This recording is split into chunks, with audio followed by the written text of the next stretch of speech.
শুনুন, আপনার মাসে আয় 15,000 হোক, 30,000 হোক অথবা 50,000, মাসের শেষে কি একই প্রশ্ন মাথায় আসে, টাকা গেল কোথায়? বেতন আসে, কিছুদিন ভালো লাগে, তারপর হঠাৎ দেখি অ্যাকাউন্ট প্রায় খালি। আর তখন মনে হয় আমার ইনকাম কম বলেই আমি টাকা জমাতে পারি না। কিন্তু সত্যিটা জানেন, সমস্যা ইনকামে না, সমস্যা অভ্যাসে। জাপানের হাজার হাজার মানুষ খুব সাধারণ বেতন পেয়েও বছরের পর বছর টাকা জমায়। তারা লটারি জেতে না, হঠাৎ ধনীও হয় না, তাদের আছে শুধু একটা শক্তিশালী সিস্টেম। আজকের ভিডিওতে আমি আপনাকে সেই সিস্টেমটাই দেখাবো। এমন 5টি বাস্তব পদ্ধতি বলবো যেগুলো আপনি আজ থেকেই নিজের জীবনে ব্যবহার করতে পারবেন। এবং ভিডিওর শেষে আমি এমন একটি গোল্ডেন রুল বলবো যেটা ফলো করলে আপনার টাকা আর অদৃশ্য হয়ে যাবে না। বিশ্বাস করুন, এই ভিডিওটা শুধু দেখার জন্য না, এটা আপনার ভবিষ্যৎ বদলানোর জন্য। তাই ভিডিওটি স্কিপ করবেন না, কারণ হয়তো আজকের এই 10 মিনিট আগামী 10 বছরের আর্থিক কষ্ট কমিয়ে দিতে পারে। চলুন শুরু করি। অধ্যায় 1, আমরা কেন টাকা জমাতে পারি না। বাংলাদেশে আমাদের সবচেয়ে বড় ভুল কি জানেন? আমরা টাকা খরচ করি ভাবনা দিয়ে না, ইমোশন দিয়ে। মন খারাপ, শপিং। বন্ধুর নতুন ফোন, আমাকেও লাগবে। সেল চলছে, না লাগলেও কিনে ফেলি। মানুষ কি বলবে, এই চিন্তায় আমরা নিজের ভবিষ্যৎ বিক্রি করে দিই। কিন্তু জাপানিরা, ওরা একটা কথা খুব ভালোভাবে বোঝে। প্রথমে নিরাপত্তা, পরে বিলাসিতা। ওরা দেখানোর জন্য খরচ করে না, ওরা ভবিষ্যতের জন্য বাঁচে। এটাই প্রথম শিক্ষা। আপনার জন্য আজকের প্রথম ট্রিক। কিছু কেনার আগে নিজেকে জিজ্ঞেস করুন, এটা আমার প্রয়োজন নাকি শুধু মুহূর্তের ইচ্ছা? এই এক প্রশ্ন আপনার হাজার হাজার টাকা বাঁচাতে পারে। অধ্যায় 2, জাপানের বিখ্যাত সিস্টেম কাকেইবো। জাপানে একটি পুরনো কিন্তু অসাধারণ পদ্ধতি আছে, নাম কাকেইবো।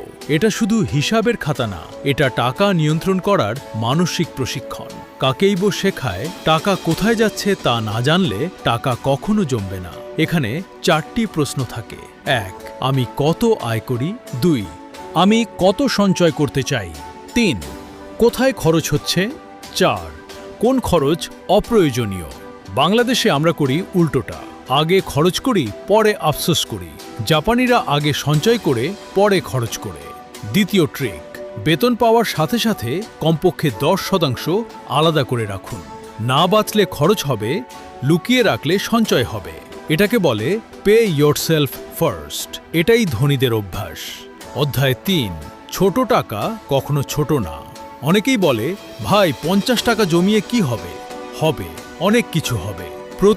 প্রতিদিন 100 টাকা অপ্রয়োজনীয় খরচ বন্ধ করলে মাসে 3000 টাকা, বছরে 36,000। ভাবুন, আপনি কিছু না করেই একটি বড় সঞ্চয় তৈরি করলেন। জাপানিরা ছোট টাকাকে অসম্মান করে না, কারণ তারা জানে বড় ভবিষ্যৎ ছোট সিদ্ধান্ত দিয়েই তৈরি হয়। তৃতীয় ট্রিক, আজ থেকেই নো স্পেন্ড ডে শুরু করুন। সপ্তাহে অন্তত একদিন 1 টাকাও অপ্রয়োজনীয় খরচ করবেন না। শুধু এই অভ্যাস আপনার মানসিক শক্তি বাড়াবে। অধ্যায় 4, ইমার্জেন্সি ফান্ড। বিপদের আগেই প্রস্তুতি। জীবন কখনো ওয়ার্নিং দেয় না। হঠাৎ অসুস্থতা, চাকরি চলে যাওয়া, পারিবারিক জরুরি সমস্যা। এই সময় যারা সঞ্চয় করে তারা টিকে যায়, আর যারা করে না তারা ঋণে ডুবে যায়। জাপানিরা 3 থেকে 6 মাসের খরচ আলাদা ইমার্জেন্সি ফান্ড হিসেবে রাখে। এটা বিলাসিতা না, এটা বুদ্ধিমত্তা। চতুর্থ ট্রিক, আজ থেকেই আলাদা একটি ইমার্জেন্সি অ্যাকাউন্ট খুলুন। সেটাতে হাত দেবেন না যতক্ষণ না সত্যিকারের জরুরি অবস্থা আসে। অধ্যায় 5, গোল্ডেন রুল, সবচেয়ে গুরুত্বপূর্ণ। এখন বলছি সেই নিয়ম যেটার জন্য আপনাকে পুরো ভিডিও দেখতে বলেছিলাম। মন দিয়ে শুনুন। যদি আপনি নিজের টাকা নিয়ন্ত্রণ না করেন, টাকা আপনাকে নিয়ন্ত্রণ করবে। এই লাইনটা শুধু কোট না, এটা বাস্তবতা। অনেক মানুষ সারা জীবন কাজ করে কিন্তু কখনো স্বাধীন হয় না, কারণ তারা আয় বাড়ায় কিন্তু অভ্যাস বদলায় না। জাপান আমাদের শিখিয়েছে সঞ্চয় মানে বঞ্চনা না, সঞ্চয় মানে স্বাধীনতা। আপনি আজ যে টাকা বাঁচাচ্ছেন, আগামীকাল সেটাই আপনার সম্মান, আত্মবিশ্বাস এবং নিরাপত্তা। একদিনে কেউ ধনী হয় না, একদিনে কেউ নিঃস্বও হয় না। প্রতিদিনের ছোট ছোট সিদ্ধান্ত আপনার ভবিষ্যৎ লিখে দেয়। আজ আপনি কি করবেন? আরেকটা অপ্রয়োজনীয় খরচ, নাকি নিজের ভবিষ্যতের জন্য একটি ছোট সঞ্চয়?